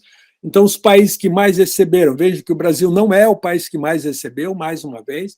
Então, vejam, Colômbia, 730 mil, Chile, 600, Peru, 300, Brasil, 324, Argentina, 184. Então, vejam aí os números de refugiados em cada um desses países. Só o número de refugiados, são 2 milhões com visto de residência e esses números de refugiados. E 900 mil com solicitações de refúgio pendentes. Peru, 500, Estados Unidos, 230 e Brasil, 92 mil. O Brasil batendo 100 mil, né, segundo o dado do Tadeu. Então, vejam aí, essa é a realidade do Brasil hoje. Se há um grupo que chama atenção no Brasil hoje, pelo número, é o grupo venezuelano. Não há dúvida nenhuma. E o Brasil não vem na frente, né? Vejam que na América do Sul o Brasil vem atrás. O Brasil, se pensar se eu colocar esses 300 mil na população, 324 mil é o número de venezuelanos no Brasil hoje. Se eu pensar o número de venezuelanos em relação à população brasileira, é pequeno. É pequeno. Né? Então, pensem nos 730 mil na Colômbia, a Colômbia são 40, 50 milhões de habitantes. Então, 730 mil sobre 40, 50 milhões, 320 mil sobre 220 milhões. Façam um percentual, vocês vão ver como é pequeno o número no Brasil ainda. Parece grande, mas é pequeno. A realidade do refúgio no Brasil, então, agora, esse slide mais específico, né? Então, 2020, 24 mil deferidos para venezuelanos, haitianos nem aparecem na tabela. Então, no número de deferidos, nem tem haitiano na tabela. Significa que em 2020 não houve haitiano que ganhou refúgio no Brasil. Deferido é quem ganha, né? Então, indeferido quem perde. Então, 24 mil deferidos só para venezuelanos. Então, veja, haitiano nem aparece. O que significa isso? Na melhor hipótese, menos que 12, porque a tabela parava em 12. Esse dado que eu trouxe da tabela, por isso que eu coloquei menos que 12, porque a nacionalidade que aparecia menos deferimento era 12. Então, o haitiano menos do que 12, ou seja, é zero, é praticamente zero. Então, o haitiano não consegue. Em 2020, quase 9 mil solicitações indeferidas. A maior parte são italianos. Então, os sírios, 93%, o afegão era 96%, sírio 93%, e os venezuelanos 86%. Então, vejam, um pouco mais do que 80%. Até, como eu disse, eu me confundi no dado. Então, e haitianos raramente conseguem status de refugiado. Então, esses são a base de dados do Observatório OBMIGRA e o CONARE. Então, veja, 86% para venezuelano, haitiano nem aparece. Então, aí a gente tem uma análise a ser feita, né? Por que haitianos não conseguem, por que venezuelanos conseguem? Está aí uma boa pergunta para ser feita. A gente sabe um pouco a resposta, mas não deixa de ser uma boa pergunta, né? Por que em 2020, 24 mil, vejam, só em 2020 é o dobro do que a gente tinha em 2018, o dobro. A gente tinha 11 mil, agora a gente só num ano 24 mil. É um número absurdo. E o trabalho que o CONARE teve, né? Isso foi um trabalho feito praticamente a toque de caixa. Pegava, analisava, buf, não dá tempo de você tratar tanto caso. O CONARE não tem tanto staff. Então, a gente sabe, isso é fato, eles próprios dizem que eles não têm staff suficiente, que foi feito um pouco de uma maneira sem grande minúcia, Eles não tinham condição de ser minuciosos. Então, bastava ser venezuelano e entrar em alguns critérios, praticamente ganhava o refúgio. Então, o último slide, agora eu termino mesmo. Aí vem, eu trouxe esse último slide sobre a operação acolhida, né? Essa é a operação de interiorização, né, que foi regulamentada, né, o decreto 9.000/2017, que define o imigrante como que ele se desloca de país ou região geográfica em que estão excluídos o migrante e a pátria. Embora o termo de refugiado não apareça entre os conceitos fundamentados no parágrafo 1 do artigo 1 da Lei de Imigração, a Lei de 1997, essa lei que está fazendo 25 anos, né, o jubileu, apresenta o conceito de refugiado no seu artigo 1º, no seu artigo 1º. Será reconhecido como refugiado. A ampliação do conceito de refugiado é consequência da recepção massiva de imigrantes venezuelanos, em decorrência da crise da Venezuela. Na condição de refugiados, lhes são garantidos a emissão de carteira de trabalho e previdência social e a possibilidade de inserção no mercado brasileiro. Então, o que aconteceu com esse decreto é que você regulamenta a lei para os venezuelanos. E a operação acolhida, que foi, eu vou falar mais da operação amanhã, a operação acolhida que foi um instrumento que o governo brasileiro criou para esse acolhimento, que foi um acolhimento inicialmente humanitário, porque era muito grande e o estado de Roraima efetivamente não tinha estrutura, não tinha infraestrutura para acolher, e havia, por parte do governo de Roraima, um pouco interesse no acolhimento, vou ser suave, muito pouco interesse. Mas a operação acolhida ela foi realmente importante para essa recepção. E os venezuelanos são muito gratos por esse acolhimento, porque foram construídas tendas, abrigo, vacinação, etc, etc, etc. E a ideia da política da operação acolhida era fazer a triagem, vacinar, documentar, etc., e interiorizar em aviões da FAB. Então, essa ideia de levar os imigrantes para outros estados brasileiros só aconteceu com os venezuelanos. Os haitianos nunca tiveram isso. O que aconteceu com os haitianos é algumas vezes que o governador Tião Viana, na época, que era governador do Acre, ele pedia para o governador de São Paulo, e o governador de São Paulo pagava a passagem de ônibus do Acre para São Paulo, e eles chegavam em São Paulo. Então, a política de interiorização era feita de governador para governador, não era nacional, não era federal.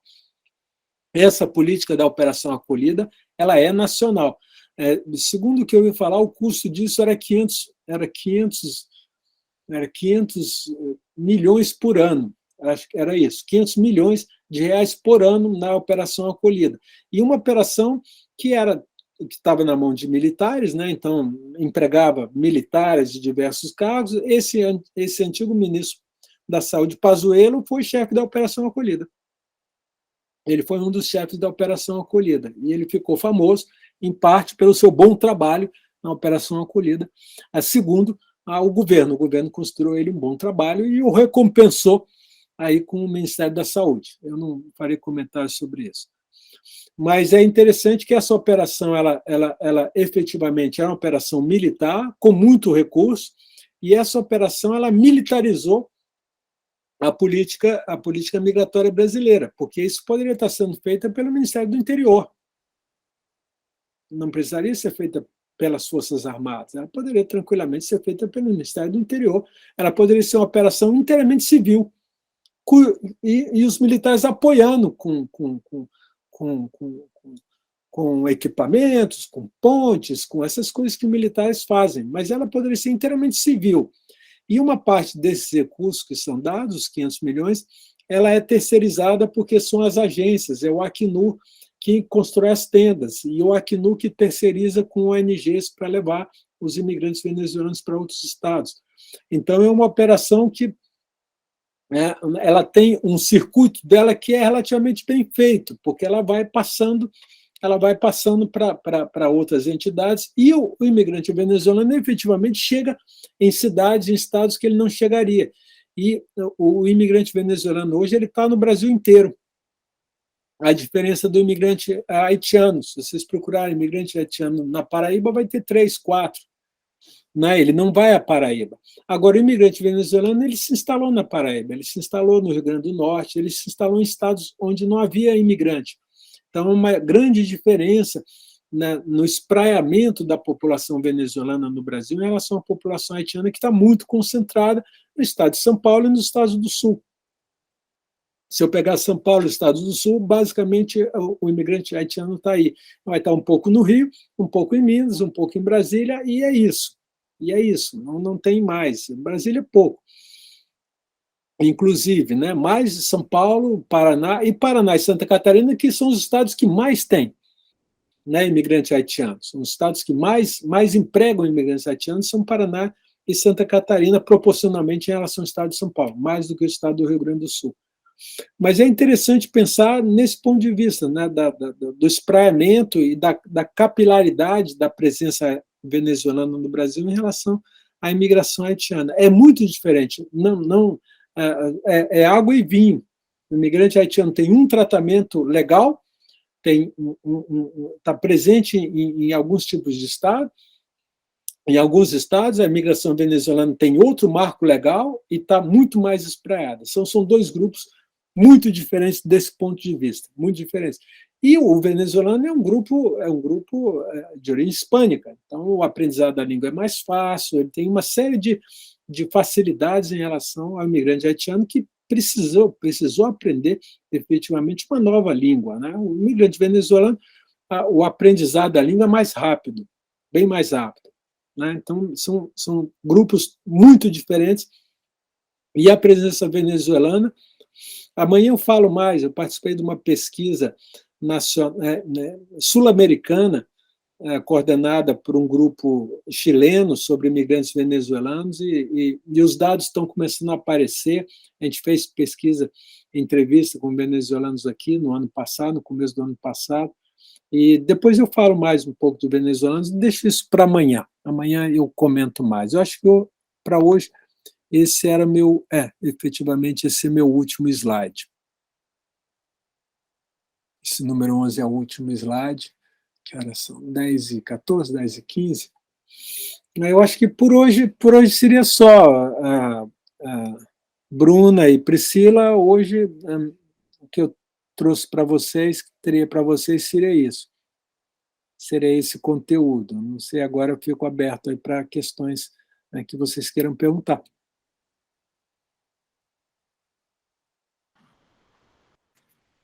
Professor, sobre o preconceito em relação aos asiáticos, era só por uma questão dessa não integração deles, ou era visto mesmo como uma subespécie, um subgênero do humano, uma coisa assim? De fato, essa é uma má imagem que era meio generalizada, tinha outros países, mas foi uma má imagem que foi muito, muito alimentada pela representação diplomática brasileira no Japão. A Oliveira Lima, que era o diplomata brasileiro, que escreveu muito sobre isso e que contribuiu muito para essa má imagem, o fundo, a biblioteca da Oliveira Lima, ele doou toda para a biblioteca do Congresso Nacional dos Estados Unidos.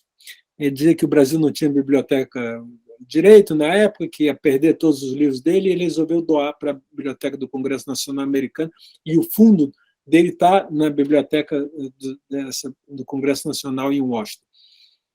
Então, ele dizia, e ele fazia relatos, ele mandava cartas, dizendo, olha, não receba, não é assimilável, não é um bom grupo, é um grupo bélico, é um grupo que vai ameaçar, etc. etc. Então, foi muito alimentado pela representação diplomática brasileira no Japão. E isso repercute no Brasil. O autor que eu deixo para você, Guilherme, tem dois autores, é o Rogério Denzen. Deixa eu ver se eu consigo escrever aqui no chat. Dá para eu escrever? Dá, né? Rogério Denzen, escreveu muito sobre, e o outro autor, deixa eu pegar aqui.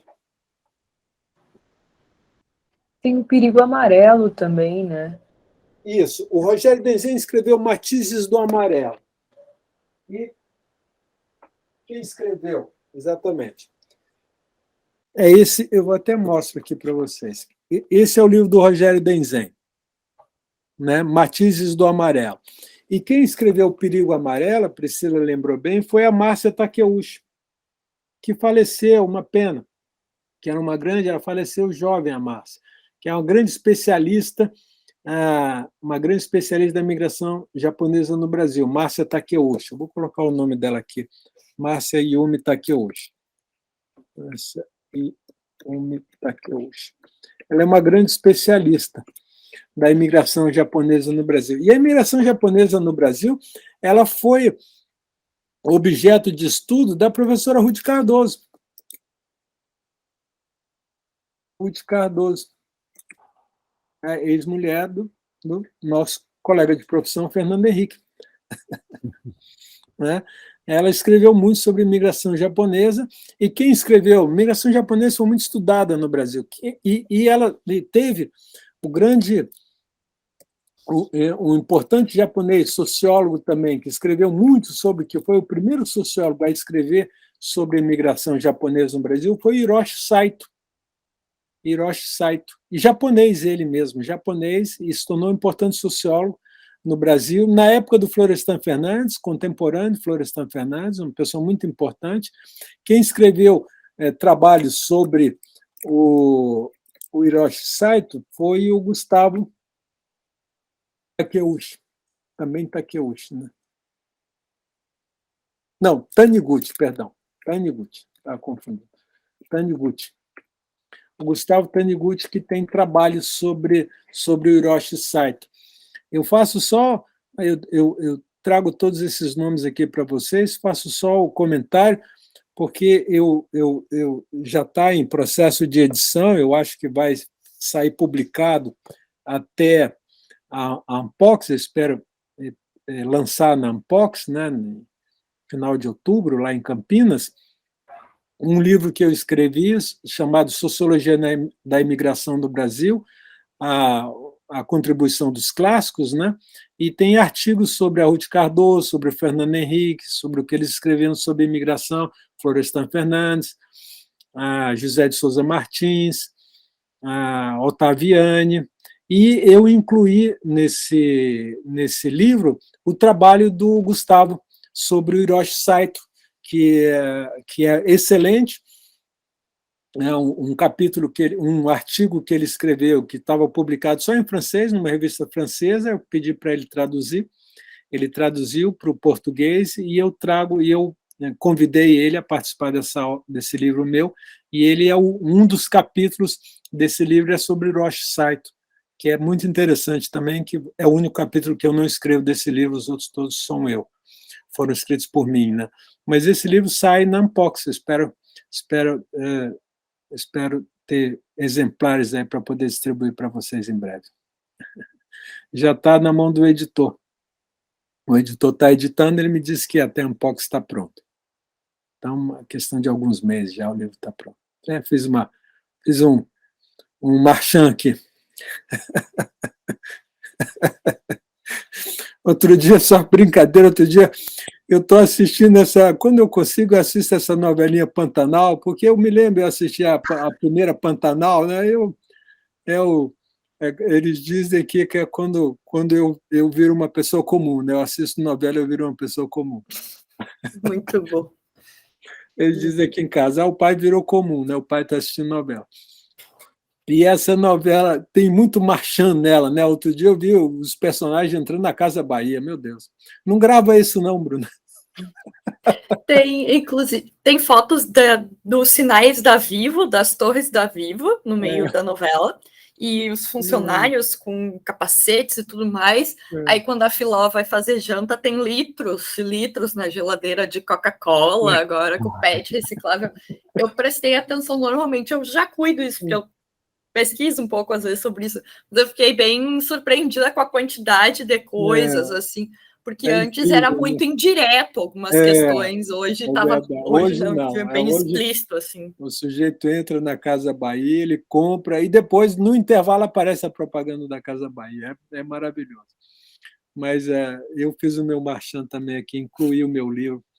Achei bem interessante, porque tu falaste em Florestan Fernandes, Ottaviani, são pessoas que eu li há algum tempo e um pouco, claro, nada muito aprofundado, mas interessante saber que eles e Florestan, não, Fernando Henrique Cardoso trataram também da questão da imigração, né? Porque... Sim, trataram muito lateralmente, Bruno, muito lateralmente. Quer dizer, no caso de Fernando Henrique, bem lateralmente. Florestan menos lateralmente, foi mais importante. Ottaviani foi também bem importante. Ruth Cardoso, muito importante. José de Souza Martins, também importante. E Gilberto Freire também foi importante para ele.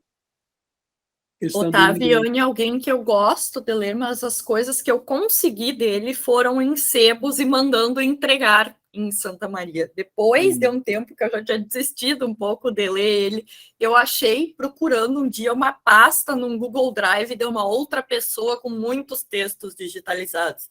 Mas eu lembro que na época eu fiquei bem triste que eu não conseguia ter um acesso muito grande às coisas escritas por ele na internet. Tem um acervo, a Fundação Joaquim Nabuco estava digitalizando todo o material dele, né, do Gilberto. Mas, enfim, isso já estou fugindo aqui do tema da aula, fazendo o marchand já está muito longo. Né? O professor? Diga, Wanderlei. Estão me ouvindo bem? Não sei a questão do áudio aí, mas eu teria uma pergunta, uma questão que me interessa bastante, e já que hoje o dia foi com relação à América Latina, amanhã é sobre o Brasil, né? Um debate que eu vejo que está muito presente na Europa, em outros lugares, e que não vejo tanto presente na América Latina nem no Brasil, é a questão das políticas de securitização da imigração. Eles também falam da chamada segurança societal, né, a escola de Copenhague, e é algo que me parece que não está no debate latino-americano e brasileiro, ou muito pouco material com relação a isso. Eu não sei se em algum momento você vai falar sobre isso, né, de como que ocorre isso, como é que é esse debate aqui, porque me parece que quando se trata do passado, isso havia um cuidado maior, né? No sentido de quem são os desejáveis, quem são os indesejáveis, quem são os assimiláveis, os não assimiláveis, e de repente hoje o imigrante ele está aí, está presente, e o que permeia toda essa acolhida dele, eu acho que isso se situa dentro justamente dessa questão aí, né, da securitização aí da imigração e a chamada segurança societal. Boa pergunta, boa pergunta. São dois temas, na verdade. Uma é a securitização nacional e das fronteiras, que, no caso da Europa, as fronteiras são as fronteiras da comunidade. Né?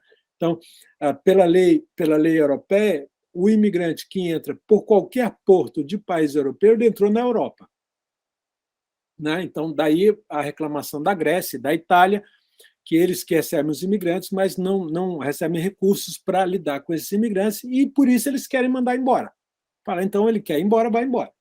Né? Então, tem a questão da fronteira, que é a lei, que é o espaço Schengen, e que está na lei. Teve um professor, nesse livro que eu organizei com o Luiz Carlos Ribeiro, tem um artigo do professor, vou pegar aqui, do professor Spyros Frankiadakis, que é um professor de origem grega, que é radicado na França, e ele fala ele mostrou bem a lei, como funciona a lei, e ele traduziu isso, dizendo, você é uma lei da Europa, você entra na Europa por um porto, ou por terra, ou por um aeroporto, por algum local, e você entra no espaço Schengen, você entra na Europa, e é a mesma política. Então, tem a securitização das fronteiras. Daí, esse grande problema da guerra da Ucrânia é uma questão das fronteiras também, né? De você levar o espaço de proteção para as fronteiras e dar os instrumentos necessários para essa segurança. O que está sendo, que foi sendo bagunçado, vamos dizer assim, desde a imigração síria. Porque o húngaro, que não é o governante mais democrata dos europeus, não, isso aqui eu vou fechar minha fronteira. Aí o austríaco quer fechar também, não pode passar, não pode circular, vou colocar um trem para atravessar o meu território. Então, uma série de problemas que eles estão tendo em relação a isso, porque isso não está totalmente, essa é uma engrenagem que se revelou não funcionar perfeitamente. Então, esse é um ponto. E o outro ponto, que é da segurança, o que você chama de segurança societal, a segurança interna dos países é da sociedade. Né? Então, já não é a presença deles dentro do espaço. Quer dizer, eles vão ter emprego, eles vão se tornar criminosos, como vai ser a integração, as políticas de integração dentro do próprio país. Quer dizer, onde eles vão morar. O caso mais famoso ficou desse acampamento na região de Calais, no norte da França, desses imigrantes que querem migrar para a Inglaterra, mas a Inglaterra saiu do espaço europeu, né, o Brexit, ela saiu, e eles fizeram um grande acampamento em Calais, na cidade de Calais, no norte da França, que é a cidade do túnel, né, que é a cidade que está ali ligada ao túnel. E isso foi chamado pela imprensa francesa e pelo governo francês a selva de Calais. E isso foi horrível, né? Porque a selva foi a pior expressão possível que eles poderiam ter criado. Quer dizer, as selvas são selvagens, né? São selvagens que estão ali, nesse acampamento. E eles queriam desmontar e acabaram desmontando, destruindo esse acampamento, passando para outros abrigos, etc., porque eram locais de criminalidade, bandidos, disso, daquilo. Mas essa região de Calais continua ainda a eles tentando entrar na Inglaterra. E a polícia inglesa que vai para o continente, como os ingleses chamam a Europa de continente, né? Eles vão para o continente para fazer o patrulhamento. Eles falam, nós vamos patrulhar. Vocês não podem patrulhar. Aqui é o francês, aqui não é o inglês. Enfim, o mesmo problema das fronteiras agora, no caso da fronteira da França, que não é física, né, mas há uma fronteira da França com a Inglaterra, né? Pelo túnel há uma fronteira física, né, para a Inglaterra. Então tem esse problema. Mas o problema societal é o problema de onde eles vivem, como eles vão viver. Então, nas periferias de Paris, eles estavam vivendo em acampamentos. E viver na Europa, no inverno, em acampamento, não tem nada de pior. Você não tem água, você não tem condições de higiene, você não tem essa série de problemas. E aí eles vão pedir comida, se tornam mendigos, eventualmente vão cometer pequenos delitos, porque estão com fome. Então, aparece esse outro problema, né, para eles, né, estou dizendo bem na perspectiva deles, que é o problema societal, quer dizer, como lidar, e eles dizem assim, como lidar com essa gente? As expressões são para lá desagradáveis, né, mas eles usam expressões bem pesadas mesmo. E é o problema que eles têm, porque o número que chega à Europa é grande e continua chegando. Não para. Sempre está gente chegando de alguma outra maneira, algum barco que atravessou, gente que morreu atravessando o Mediterrâneo. Então, esse é um problema constante. Esse é um problema constante que vem aí, isso já tem anos. Né? Vocês lembram o caso da Merkel com aquela criança síria, que ela dizia, infelizmente eu vou ter que mandar seus pais embora, não chore, né? E a criança começou a chorar. A sensibilidade da Merkel foi maravilhosa, né? Merkel é uma criança, não se fala isso para uma criança, Merkel. Mas ela se arrependeu depois, foi mal interpretada, mas essa é a verdade, eu não podia dizer a mentira para ela, a Merkel sendo Merkel, né? Mas, enfim, então tem dois problemas, né, da segurança de um lado e dentro da sociedade de outros. Né? Então, esse é o problema com como integrar essa população de imigrantes, uma vez que, quando a Europa vira Europa, era para atrair os imigrantes europeus. Eu perguntei para um colega europeu, né, dizendo, mas isso, eu posso dizer isso mesmo, né, que o espaço Schengen, né, o espaço dos 27, foi para impedir a imigração extra-europeia e para ter o próprio imigrante pobre, imigrante que vai trabalhar na construção civil, etc., europeu? Ele fala, em parte, sim. Em parte, sim. Em parte, era para ter essa circulação de trabalhadores que eles chamam de trabalhadores descartáveis. trabalhadores de substituição, como uma peça de substituição, né? O liquidificador estragou o botão, você tira um botão e põe outro. Eles chamam de trabalhadores de substituição. Falta um trabalhador, eu tenho um outro trabalhador para pôr no local. E a regulamentação desse tipo de trabalhador, que ele é contratado num país, mas ele recolhe impostos em outro país, né? Então, ele fica barato. Ele paga o imposto da Romênia, ele tem a aposentadoria da Romênia, mesmo trabalhando na França, o que não é muito legal, né? Que não é para acontecer. Se ele trabalhar na França, ele vai cotizar para a França. Eles chamam isso de peças de substituição ou peças descartáveis. Essa é a expressão que eles usam para esse trabalhador. Então, todos esses problemas, e esse professor ele falou, não, é isso mesmo. Eu perguntei numa reunião de trabalho, né? Eu falei, posso fazer uma pergunta aqui bem...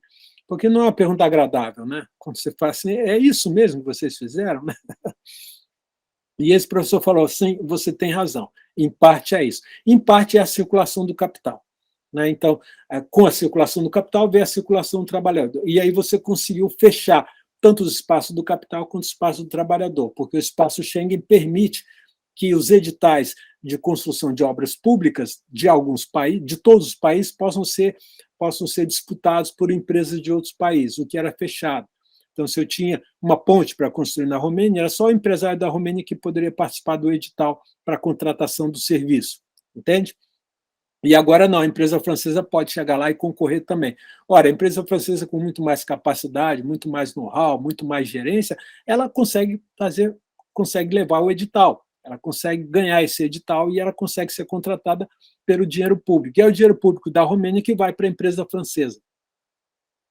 Então, eles conseguiram quebrar esse mercado público que era restrito às empresas públicas. Não o mercado privado, porque qualquer Carrefour pode se instalar em qualquer país. Isso já estava certo. Isso é a circulação do capital.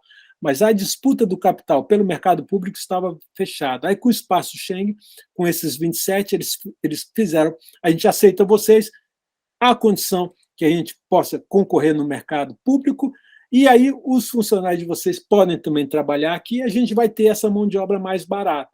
Então, foi perfeito para o capital. Né? Dos dois lados foi perfeito. E o cidadão que não tinha emprego e que mesmo ganhando, mesmo pagando imposto na Romênia, tendo a aposentadoria da Romênia, ele vai receber o salário na França, que é maior do que a Romênia. Então, foi interessante para ele também, em certa medida. Em certa medida, foi interessante. Então, isso permitiu a circulação. Então, o trabalhador polonês ele vai trabalhar na Alemanha, tranquilamente.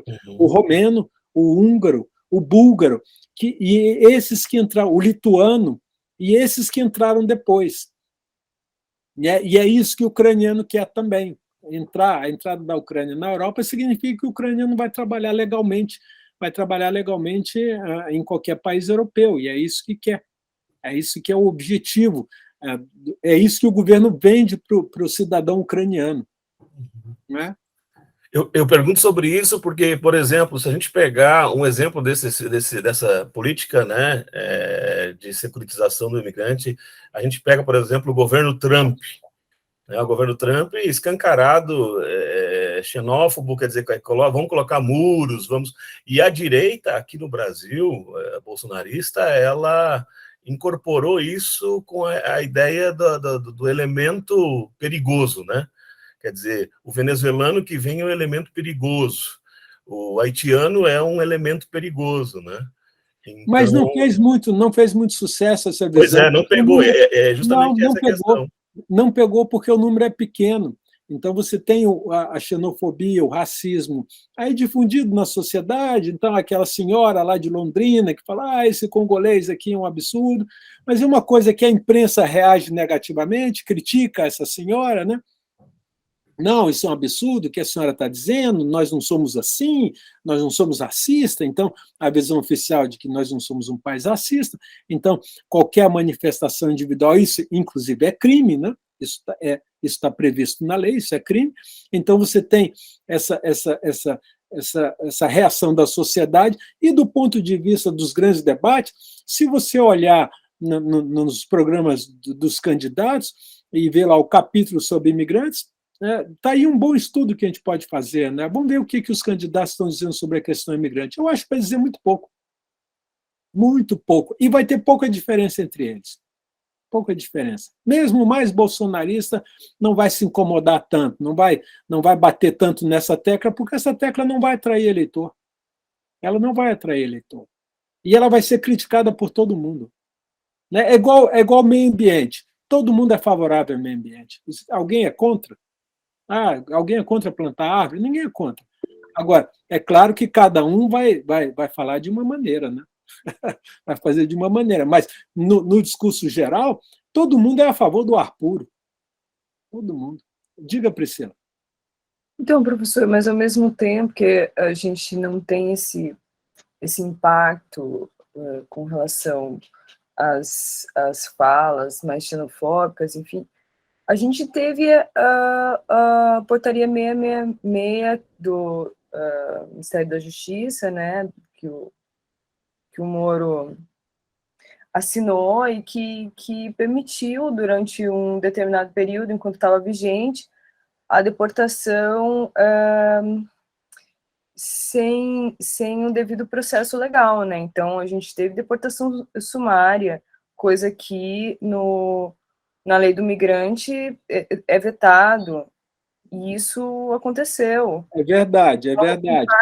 Então, eu acho que mesmo não sendo abraçada pela população, pela maior parte da população, como tem essa disputa nos Estados Unidos, enfim, no Brasil é diferente, ainda assim, esse discurso ele teve impacto nas práticas e na vida desses migrantes. Isso você tem razão. E aí você vai ter um determinado ministro, e no caso esse era especialmente securitário, especialmente disciplinador, né, à maneira dele, digamos, né? Mas aí sim ele vai fazer uma coisa dessa que vai ter impacto na vida do imigrante. Você tem toda a razão. Agora, o debate é muito diferente do que está acontecendo agora na Colômbia e Venezuela, por exemplo. Não sei se vocês viram, mas bastou esse presidente Petro ser eleito na Venezuela, o Maduro já estabeleceu, abriu o diálogo com ele, dizendo: eu espero que o venezuelano continue sendo bem tratado, etc., quando ele sabe que não está sendo. Por exemplo, o venezuelano tem muito... É um tema de campanha na Colômbia, a questão venezuelana. Não é um tema de campanha no Brasil. Essa é a diferença. Se você pegar... No Peru era tema de campanha. Na Colômbia é tema de campanha. No Brasil não é tema de campanha. Se a gente vê um debate entre os candidatos, vejam, e talvez até a gente, como cidadão, a gente pode mandar uma pergunta lá para a Rede Globo, para a TV Bandeirantes, falando assim, qual as propostas de vocês para a questão imigrante? Seria interessante a gente fazer isso, né, para a gente levantar o debate. Agora, eu acho que se a gente não faz, para mim, eu fico esperando. Será que alguém vai fazer? É isso que... Então, eu não sei. Quer dizer, em princípio, é um tema menor. Isso, para mim, é claro. Eu acho que é um tema menor. Para mim, eu bateria nessa tecla. Mas o quanto vai ser explorado na campanha é um pouco futurismo, eu não vou me arriscar a dizer. Mas eu acho que a importância não vai ser grande. A importância não tende a ser grande. Vamos ver, mas se a gente começa a movimentar, pode se tornar um debate, né? Porque a sociedade democrática é assim, né? Eu estou falando de uma coisa, mas eu sou cidadão e eu posso ir contra a minha previsão e falar: não, eu achei isso, mas eu vou fazer contra o que eu disse e vou lá reclamar uma. Escrever para todos os partidos perguntando qual é a proposta. Escrever para todos os jornais, a grande imprensa, perguntando qual é a proposta. Eu posso, influenciador, né, Guilherme, fazer um movimento, não é assim que funciona? Esse fenômeno que eu acho interessante da gente, essa variável, Priscila, se você me permite, eu acho interessante a gente pensar, né? Porque muitas vezes a gente age muito como analista da realidade, mas nós somos cidadãos, nós podemos intervir na realidade, e nós devemos, em certa medida, intervir na realidade. E se nós combinarmos um maior engajamento político com engajamento intelectual, como a gente vai levar as nossas questões para a arena política, né? Que é o que muita gente tem vontade de fazer, né? Então, é curioso pensar nisso, né? Como é que a gente vai se portar no século XXI? Né? E eu acho que o século XXI está chamando a gente para a arena política, para o debate político, e eu acho que a gente ainda está muito tímido em relação a isso, muito tímido. Né? Então, acho que fica o convite aí para vocês, que vão viver mais o século XX do que eu, com certeza, mas eu fico à disposição também, e eu acho que eu mesmo preciso fazer mais isso. Eu faço pouco, eu acho. Né? Faço um pouco, mas não muito.